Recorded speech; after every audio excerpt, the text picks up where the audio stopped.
In this video, I'm going to cover some things that I've talked about before, just kind of broadly talking about painting for the pure fun of it, but I also want to talk a little bit about transforming styles, really specifically about transforming like a cartoony style or something that you liked in another artist or another medium or something like that into your own style. So the painting that I've got on screen is a time lapse.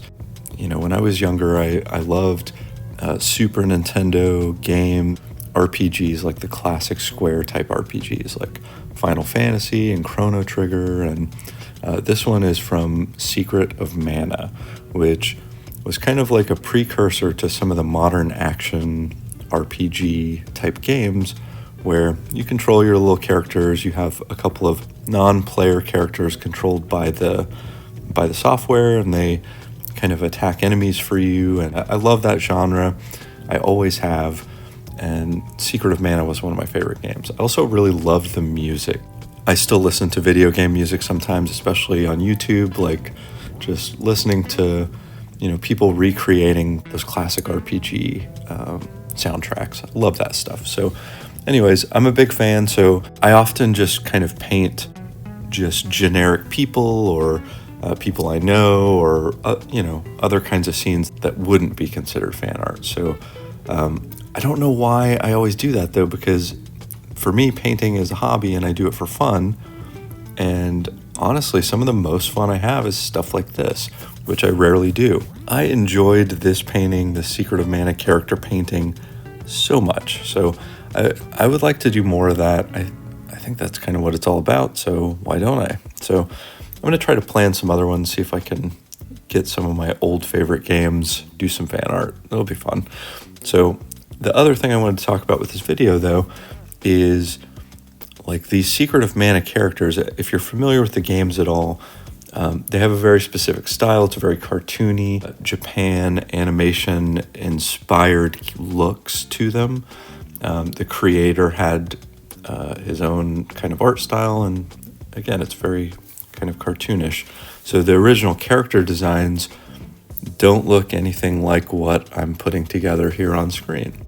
I did not want to, and I generally don't want to just recreate someone else's style. For one, that's just kind of, to me, is not that interesting to do as an artist. That sounds kind of pretentious maybe, but it's just not, it's not engaging in the way that I want and the preferences that I have. So I wanted to create something inspired by that game, by The Secret of Mana, in my own style, kind of my own setup, my own scene.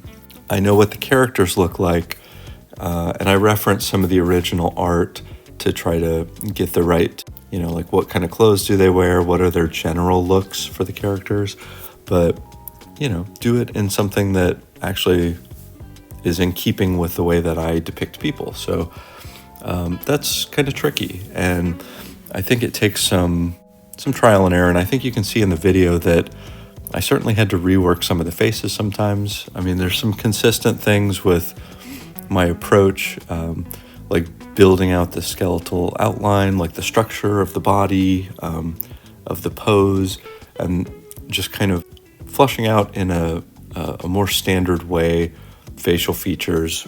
And I've done several hundred portraits at this point, so I had some experience to draw from, not as much as I would like. I think that I ran into some hiccups, particularly in the context of, like, this is obviously not a real scene. It's not a real people. So trying to get the right shadows and the right structure to everything was actually pretty hard. And I would say that I was not totally successful at that. There's some aspects to this that probably don't match real lighting or real, like if this was a real scene, probably aren't the way that it should look. But, again, this is for fun. It's fan art. This is like just for the pure enjoyment of it. So does it really matter that much if it isn't perfect or it doesn't obey the laws of physics, if these characters are actually standing in front of the mana tree from the game? No, it doesn't really matter. So yeah, it was a lot of fun. like transforming that cartoony style. I think I was able to successfully do that, at least, even if it's not super realistic. Getting it into something that looks like a painting done by me. I was able to do that. I was able to transform those characters. You don't always know if that's going to happen. So, like I said, I'm going to try some more of these. I certainly would like to try one from Chrono Trigger, one from my favorite Final Fantasy. It was 3, Final Fantasy 3 in the US, 6 in Japan. You know, some of those games. I'm going to try those as well. But that's all I have for this one. I'll probably talk more about kind of this concept with the other paintings as well. So probably more to come on that. But thanks for watching this one. Hope to see you for the next painting.